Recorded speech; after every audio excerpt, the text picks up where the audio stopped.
Mark Bradford, the last time we spoke to you on this very spot, I seem to recall, you were pretty emotional because you were saying farewell and you hadn't cracked it. You would never have thought this was going to happen, would you? Well, I'm pretty emotional now.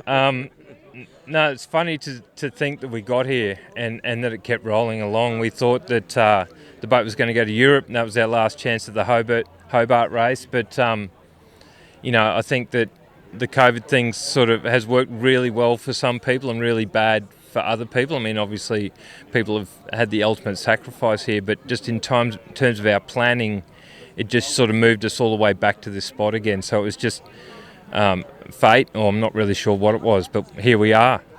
And when we spoke before the race and you were talking about your plans and you might go offshore, and in fact you did exactly the opposite, that was about protecting the asset?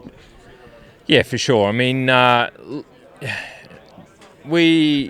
we know when the boat's fast and we know about the risks that are involved. And, this year we broke a rig and we know that it doesn't go very well without the mast in the sky. So, look, B-Show got us out of the harbour in good shape. We had a minor technical problem at that corner. Yeah, a bit of a furling problem, didn't you? Yeah, it's to do with the engine, and it has a electronic throttle control on the engine.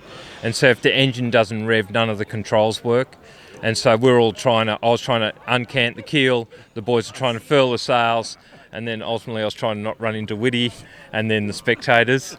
And so the engine basically conked out right at the critical time there. So that was a bit of just to get everyone in the mood. But our strategy offshore was pretty well thought out. Alex Nolan, Kevin Costin, B-Show, we had Juan Vila, shoreside. So you had Juan Vila, shoreside? Yeah, right. We had Clouds, Bruce Buckley.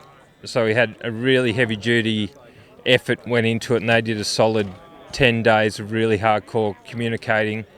We had a run sheet from start to finish. We learnt that from Stan Honey a few years ago, so thank you, Stan, for that. And, I think that the execution of the game plan was spot on. And you must have been really thrilled to get down sort of Victorian coast and still find yourself really right in there with Little Connect. Yeah, I was sort of thrilled by then because I'd stopped being seasick and I could come on deck and see what was going on. And to be honest, both boats have made changes, and we changed our boat to push it more towards theirs, and they've tried to push theirs more towards us. Interestingly, the forecast was their forecast, but our changes proved that we stepped in the right direction. They're hard changes to make because you always give up the speed in the light air when you take on some heavier changes. But we did some, I think, really smart things in hindsight, and the boat's quick. And you changed the water ballast. What did you do? We moved it in the boat. The position of the water ballast is quite critical in the boats. So further out or further aft? Further forward. Further forward? Yeah. And what's the thinking behind that? Well, when these boats are built, they had the water ballast in the back of the boat as a trim tank, and a lot of people are doing that, just putting ballast in and naturally think you should put it at the back. But in fact, the back's probably the worst place you can put it. It's good for trim, but it sinks the stern. You get a lot of stern immersion, so the drag goes up a lot. So you have to, in my view, shuffle I use experts like Michael Pugh, etc. Moves the ballast that's around the steering wheels.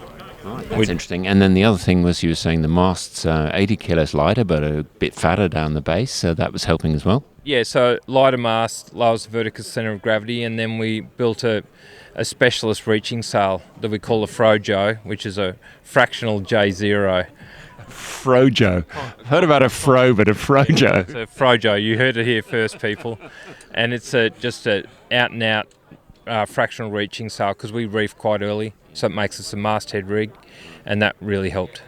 Yeah, and it was fantastic watching you come up the river there with breeze. That was the first thing.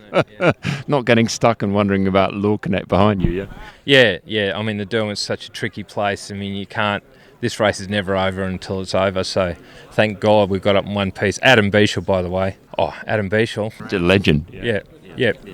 And what particularly in a boat like this does he really offer everybody? Is it about just acting that cohesion and big picture? We all sailed together as kids, so it's interesting. Beashall and I went to the pre-Olympics in 91. We were both the two-man 470 crews on different boats, so we've known each other for a long, long time, and I've always admired him, but we've never sailed together. And, now we're sort of older gentleman, I suppose, in our 50s. Just the experience he's got. He's done a lot, and he's a great leader, and he bought everything. Excellent. Well, we better not keep you from your beer. Thoroughly deserved. Well done. Congratulations. Cheers. Thank you.